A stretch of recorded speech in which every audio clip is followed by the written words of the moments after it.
Hello students, इस video में हम करने वाले हैं चैप्टर वर्क एंड एनर्जी का टॉपिक काइनेटिक एनर्जी और ये हमारा है लेक्चर नंबर 5। तो सबसे पहले काइनेटिक एनर्जी क्या होती है, इसकी definition. The energy possessed by virtue of motion. कोई भी ऑब्जेक्ट अगर मोशन में है तो उसके पास कौन सी एनर्जी है? Kinetic energy. हो सकता है साथ साथ में पोटेंशियल एनर्जी भी हो, लेकिन कंफर्म है कि अगर वो मोशन में है तो काइनेटिक एनर्जी तो होना ही होना है। तो अब हम एग्जाम्पल समझते हैं। Example activity 11.6। Take a heavy ball, drop it on a thick bed of sand. ठीक है, सपोज यहाँ पर थिक बेड ऑफ सैंड है और हमने एक बॉल यहाँ पे ली है किसी हाइट पे और ड्रॉप कर रहे हैं। ठीक है, wet bed of sand would be better, क्योंकि अगर वेट सैंड बेड है तो यहाँ पर डिप्रेशन आपको अच्छे से दिखाई देगा। ठीक है, तो अगर हम इसको ड्रॉप करेंगे तो बॉल नीचे आई और यहाँ पर डिप्रेशन बन जाएगा। ठीक है, डिप्रेशन बन जाएगा, थोड़ा सा वो धंस जाएगी अंदर, थोड़ा सा धंस जाएगी, सिंक हो जाएगी, डिप्रेशन बन जाएगा। ठीक है, तो बॉल क्रिएट्स डिप्रेशन। अब आगे दिया है, सपोज एक डिस्टेंस है 25 सेंटीमीटर। ठीक है, अब इसके बाद इन्होंने बोला है repeat this activity from Heights of 50 centimetre. अब सपोज 50 सेंटीमीटर तो यहाँ कहीं होगा। 50 सेंटीमीटर से अगर हम इसको रिलीज करें, ड्रॉप करें, तो ये नीचे आएगी। अब डिप्रेशन कैसा होगा? कंपैरेटिवली बड़ा, कंपैरेटिवली डिप्रेशन ज्यादा होगा। यस और नो? 50 सेंटीमीटर से अगर आप ड्रॉप करोगे, ज्यादा ऊपर से ड्रॉप किया है तो डिप्रेशन बढ़ जाएगा। ठीक है, ये डिप्रेशन बढ़ गया, पहले डिप्रेशन कम था, वो वाला डिप्रेशन है। दो तरह के डिप्रेशन गड्ढा जो हो गया उसकी बात कर रहे हैं। इसके बाद फिर हमने और हाइट इंक्रीज कर दी, 1 मीटर की हाइट कर दी। सपोज 1 मीटर तो यहाँ कहीं, मान लो कि यहाँ से हमने उसको ड्रॉप किया, बॉल को यहाँ से ड्रॉप किया, तो अब डिप्रेशन और बड़ा हो जाएगा, होगा। ठीक है, 1 मीटर पे। ऐसे ही अगर 1.5 मीटर लेंगे तो और डिप्रेशन बढ़ जाएगा। इसका मतलब क्या हुआ? हमने जब उसको ऊपर लेके गए तो हमने वर्क किया उसके ऊपर, उसको एनर्जी मिल गई। कौन सी एनर्जी? Potential energy. इसको भी पोटेंशियल एनर्जी और इसको भी पोटेंशियल एनर्जी। जितनी ज्यादा हाइट पे ले गए उतनी ज्यादा पोटेंशियल एनर्जी, और जितनी ज्यादा पोटेंशियल एनर्जी उतना ज्यादा वो काइनेटिक एनर्जी। जितनी ज्यादा पोटेंशियल एनर्जी थी, जिसके पास ज्यादा पोटेंशियल एनर्जी थी वो उसके पास ज्यादा काइनेटिक एनर्जी होगी, और ज्यादा काइनेटिक एनर्जी की वजह से यहाँ डिप्रेशन ज्यादा आएगा। ठीक है, तेजी से वो गिरेगी, जितनी तेजी से वो नीचे गिरेगी उतना ज्यादा डिप्रेशन हो जाएगा। ठीक है, समझ में आया? Compare their depths, mark the depressions to indicate the height from which the ball was dropped. Compare their depths, which one of them is deepest. सबसे डीप कौन सा होगा? ये वाला, जो सबसे ज्यादा हाइट से ड्रॉप किया। इससे और ज्यादा हाइट से ड्रॉप करोगे तो और ज्यादा डीप होगा। विच वन इज शैलोएस्ट, जो सबसे कम हाइट से ड्रॉप किया है उससे जो बनेगा वो शैलो होगा। ठीक, which has caused, what has caused the ball to make a deeper dent? deeper dent क्यों हुआ? deeper dent क्यों हुआ? क्योंकि उसके पास ज्यादा एनर्जी थी, तो ज्यादा वर्क किया। एनर्जी क्या था? Capacity to do work. इसके पास ज्यादा पोटेंशियल एनर्जी है तो इसने ज्यादा वर्क किया, यहाँ पर डिप्रेशन ज्यादा है, डीप डिप्रेशन आया। क्लियर? नेक्स्ट एग्जाम्पल लेते हैं, एक्टिविटी 11.7। इस तरह का कुछ एपरेटस ये टेबल पे रखा है। Set up this apparatus. आपके पास है एक वुडन ब्लॉक, ये wooden block of known mass in front of a trolley. ये हमारी ट्रॉली है। ठीक, at a convenient fix distance. Block और ट्रॉली के बीच में कुछ डिस्टेंस है। अब क्या किया हमने? Place a known mass on the pan. यहाँ पर हमने इसे एक पुली से कनेक्ट किया हुआ, यहाँ पर एक पैन रखा हुआ, इसमें हमने कुछ मास रख दिया। यहाँ पर कोई मास रख दिया, कुछ ग्राम केजी का मास रख दिया, तो क्या होगा? ये जो ट्रॉली, ये जैसे हम यहाँ मास रखेंगे तो ट्रॉली विल स्टार्ट मूव करेगी। The trolley moves forward and hits the wooden block. ठीक, जैसे हमने यहाँ पर कुछ मास रखा तो ट्रॉली आगे बढ़ेगी and it will hit the wooden block. अब एक इन्होंने दिया, fix a stop on the table in such a manner. एक हम स्टॉप इस तरह से रखेंगे कि trolley stops after hitting the block. ठीक है, ट्रॉली तो स्टॉप हो गई, यहाँ पर हिट करके ट्रॉली स्टॉप हो गई, और सपोज ब्लॉक यहाँ पहुंच गई। ठीक है, ब्लॉक आगे बढ़ गई, हिट करने के बाद ट्रॉली रुक गई, ब्लॉक आगे। जब ट्रॉली ने ब्लॉक को हिट किया तो ब्लॉक थोड़ा सा आगे बढ़ जाएगा, और ट्रॉली हमने स्टॉप कर दी। हमने इस तरह का अरेंजमेंट किया कि ट्रॉली स्टॉप हो जाए। तो अब ब्लॉक पे फोकस करो। ब्लॉक ने मूव किया कुछ डिस्टेंस, ब्लॉक ने कुछ डिस्टेंस कवर किया। ठीक है, note down the displacement of the block. This means work is done on the block by the trolley. Trolley ने इस पे वर्क किया। Work is done on the block by the trolley as a block has gain energy. समझ में आया? Work done किया किसने? Work is done by the trolley. किस पे? On the block. और ब्लॉक पे वर्क हुआ, ब्लॉक के ऊपर वर्क हुआ, इसका मतलब ब्लॉक ने एनर्जी गेन की।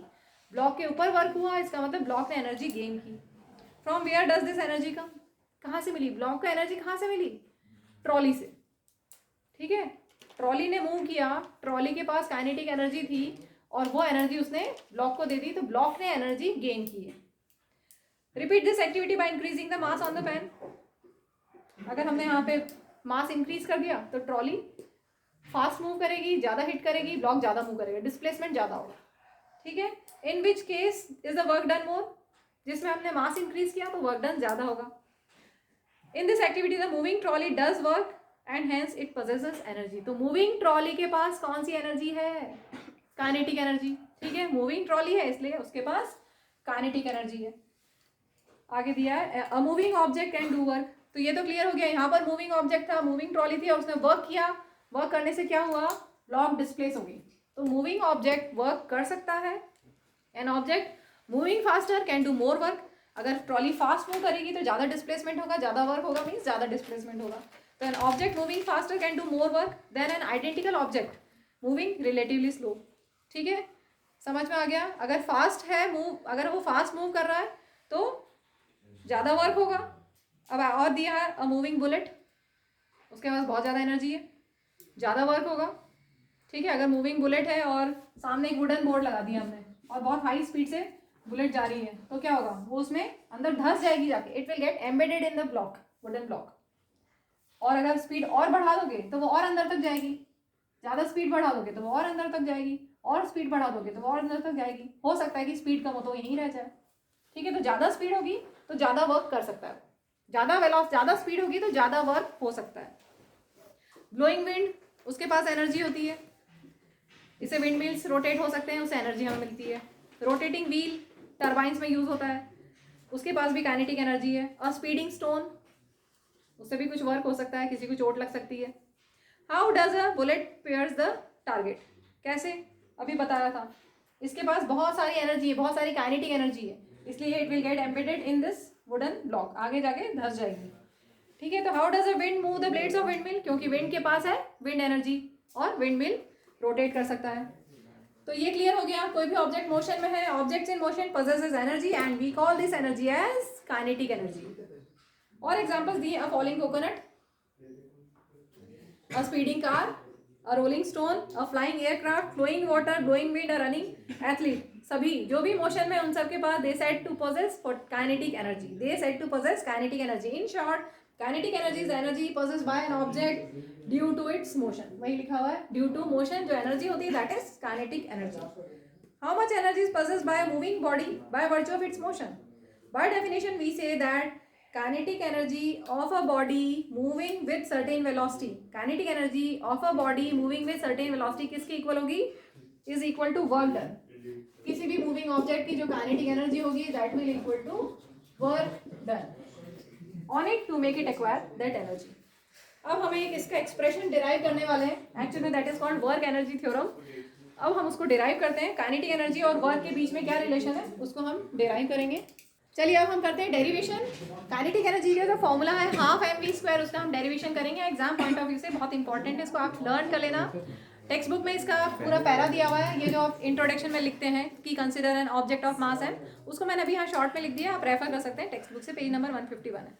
तो consider an object of mass m moving with initial velocity u, let its final velocity be v, let constant force F be applied on the object and the object has covered a distance s due to this constant force and let a be the uniform acceleration। ठीक है, uniform acceleration है तो हम equation of motion use कर सकते हैं और हम यहाँ पर force equal to mass into acceleration, Newton second law of motion भी यूज करेंगे। हमें क्या डिराइव करना है? Kinetic energy. काइनेटिक एनर्जी कितनी होगी? जितना वर्क है, जितना वर्क, देखो हम क्या डिराइव करना चाहते हैं? काइनेटिक एनर्जी का फॉर्मूला, और हमें फॉर्मूला काइनेटिक एनर्जी का पता नहीं है और हमें उसे डिराइव करना है। तो हम वर्क की हेल्प लेंगे। वर्क हमें पता है, वर्क कितना होता है? फोर्स इंटू डिस्प्लेसमेंट, ये हम पढ़ चुके हैं पहले। तो work done is force into displacement. ठीक है, अब फोर्स कितना है और डिस्प्लेसमेंट क्या है इसको देखें। फोर्स होता है mass into acceleration from Newton second law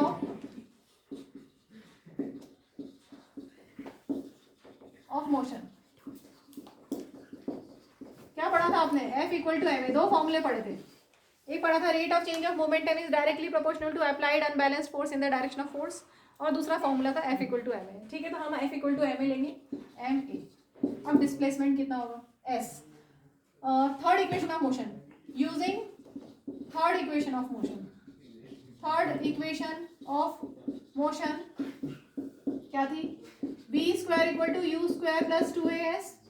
अगर कांस्टेंट एक्सेलरेशन से ऑब्जेक्ट जा रहा है तो v square equal to u square plus 2as, u square की साइड चेंज करेंगे तो माइनस यू स्क्वायर हो जाएगा। ठीक है, अब हमें s निकालना है ना, क्योंकि हमें s चाहिए। हमारा एम क्या है, वर्क फाइंड करना, तो हम यहाँ पर एफ एस में f हमने लिख दिया, अब s निकाल रहे हैं। s कितना होगा, v square minus u square upon 2a, बस उसको हम यहाँ पुट कर देते हैं, v square minus u square upon 2a। ठीक है, ये इक्वेशन कहाँ से आई, ये दोनों कहाँ से आए, यूजिंग फर्स्ट एंड सेकंड, ऐसा लिख देना। इसके आगे लिखना यूजिंग फर्स्ट एंड सेकंड। इसके आगे देखो ए कैंसिल हो गया, बचा क्या, m v square minus u square upon 2।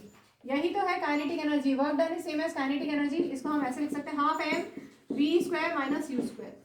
ठीक है, और अगर पर्टिकुलर केस, अगर ऑब्जेक्ट कि इनिशियल वेलोसिटी 0 है, ऑब्जेक्ट ने स्टेशनरी पोजीशन से स्टार्ट किया है, रेस्ट से स्टार्ट किया है, अगर u 0 हो जाएगा तो अच्छा पहले एक स्टेप और कि work done is same as kinetic energy, ये लिख दें हम, work done is equal to the change in kinetic energy of the object.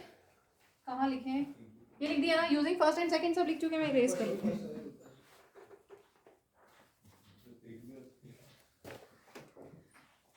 Work done is equal to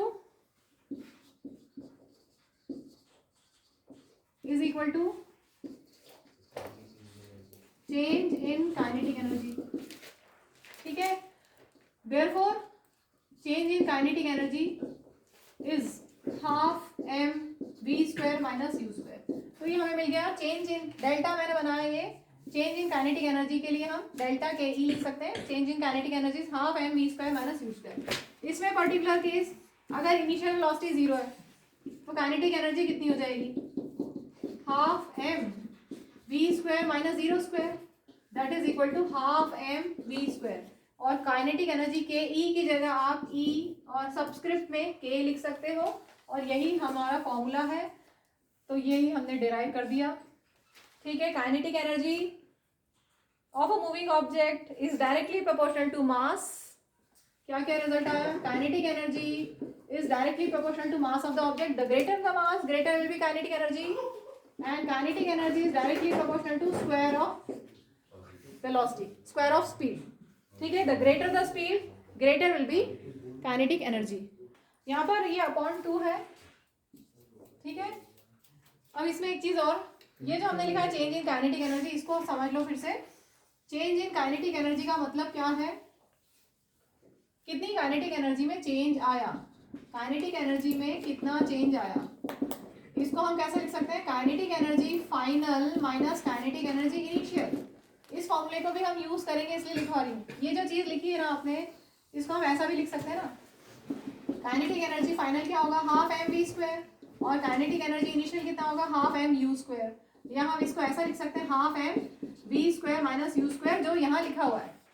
ठीक है, तो आपको ये इस तरह से भी लिखना आना चाहिए, और आपको ये फॉर्मूला भी याद होना चाहिए, क्योंकि हम कुछ न्यूमेरिकल्स में इनको यूज करेंगे।